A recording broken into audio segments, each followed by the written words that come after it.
ఈ నక్షత్రం స్వాతి అండి. స్వాతి నక్షత్రం. మరి మూల నక్షత్రంకి వెళ్ళి ఈ సినిమా రావడం అనేది సో మీ క్యారెక్టర్ సో ఎంతవరకు ఆడియన్స్కి బాగా కనెక్ట్ అవుతూ వాళ్ళ నక్షత్రాలను గుర్తు చేస్తూ ఎంటర్టైన్ అవుతుంది. అంత జాతకాల సినిమా కాదండి ఇది.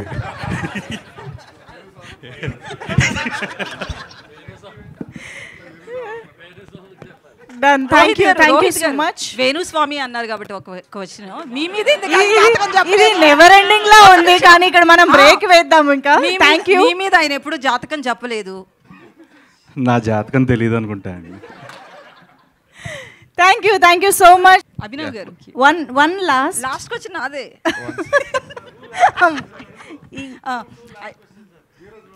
అయితే యాక్చువల్లీ మీ ఈ టీజర్లో చూస్తే మీ షేడ్స్ ఏం కనిపించలే మాకు. సినిమాలో ఎట్లుంటాయి? బాగానే ఉంటాయి. ఏంటి ఎట్లా అంటే ఎలా ఉంటాయంటే ఏం చెప్తాం అట్లా. నో రియలీ నేను సి first of all there are lot of characters సినిమాలో. అందరికీ ఏదో ఒక పర్పస్ లేనిదే లేదు. అలాగే అందుకే బాగా రాసుకున్నాడు వెంకీ. నేను అందుకే ఫస్ట్ నాకు కాల్ చేసినప్పుడు వెంకటేష్ అట్లా డైరెక్టర్ ఎవరో we want to meet story అయిన తర్వాత వెంకీ అన్న అని ఇట్లా కాళ్ళకి దండం పెట్టి ఇందాక పెట్టినట్టు ఇంతకుముందు పెట్టినట్టు. సో అట్లా so it's a good character, it's a good supporting role. I really enjoyed when he told me the story. నేను చెప్పినట్టు స్టోరీ కోసం ఉన్నా నేను ఈ సినిమాలో. So I really have that faith on it. So my question is to Rohit అండి. Hi, this is Dheeraj from Filmy Focus. So మీరు డెలిబరేట్గా ఒక 6 years గ్యాప్ తీసుకున్నారని చెప్పేసి మీరే మెన్షన్ చేశారు. But during a good time period you're a phase of mid range concept films. కొంచెం gap తీసుకున్న తర్వాత మళ్ళీ మీ ఉనికిని మీరే చాటుకోవాల్సిన పరిస్థితి, లేదంటే కొంచెం దాన్ని ఎగ్జిస్టెన్స్ అనేది కొంచెం ప్రౌడ్గా చెప్పుకోవాల్సిన సిచ్యువేషన్ వచ్చింది. So how do you feel about that? See, even if you're continuously running and successful uన్నా sir, again the next Friday you need to prove yourself. It's very simple. So ఒక Friday బాగుంటే you're back, ఒక Friday బాగాలేకపోతే you're out. So it is a very tough race, but you're fighting with yourself. నువ్వు వేరే సినిమాలతో కాదు, నీతో నువ్వు పోటీ పడుతున్నావు. You should better yourself. But it's been a lot of Fridays. Yeah, it's been a lot of Fridays, but there are a lot of Fridays more. So Rohit భయ్య అందరు ఇట్లా కంబ్యాక్ అంటున్నారు కదా, మీరు ఎక్కడైనా ఇట్లా అంటారేమో అని వెయిట్ చేస్తున్నాను నేను. గ్యాప్ ఇలేదు, వచ్చింది. ఎందుకంటే యాక్చువల్ స్టోరీ అదే కదా. అండ్ మీరు like there are many political affiliated families in the film industry and మీరు వన్ ఆఫ్ దట్.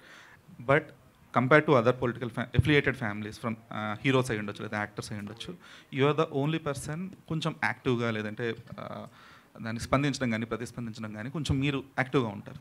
సో దాని ఎఫెక్ట్ అనేది ఎంతవరకు మీ కెరీర్ మీద లేదంటే మీ పర్సనల్ లైఫ్ మీద పడిందని మీరు అనుకుంటున్నారు?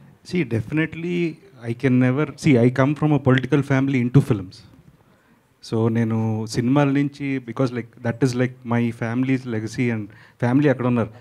ఇప్పుడు the comments which I see in my section, because someone randomly put up a post saying ఏంటంటే గవర్నమెంట్ ఉన్నప్పుడే ఇలా సినిమాలు చేస్తాను ఇవి, someone put a random post and now everyone writes it. See, even I can just give a counter, but there's no point.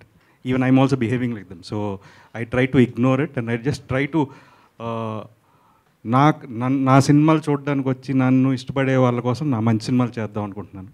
So డెఫినెట్గా this is one of the films and 100% అందరికీ నచ్చేస్తే నేను దేవుడిని అవుతాను.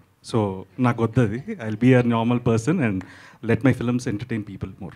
So glad for it. Sridevi garu, so మీ debut film, not a debut actually, Rukmini తర్వాత ఈశ్వర్ వచ్చింది. Yes, and that same Eshwar is going to re-release on October on the occasion of Prabhas birthday. Like what is your reaction on it? Like మీ second innings అనేది Sundarakanda and your first debut as a heroine in Telugu is re-releasing during the same time period. Like how is it feeling? అదే అండి, అన్నీ ఒక time అని అంటారు ఎవరికైనా. It's just a time.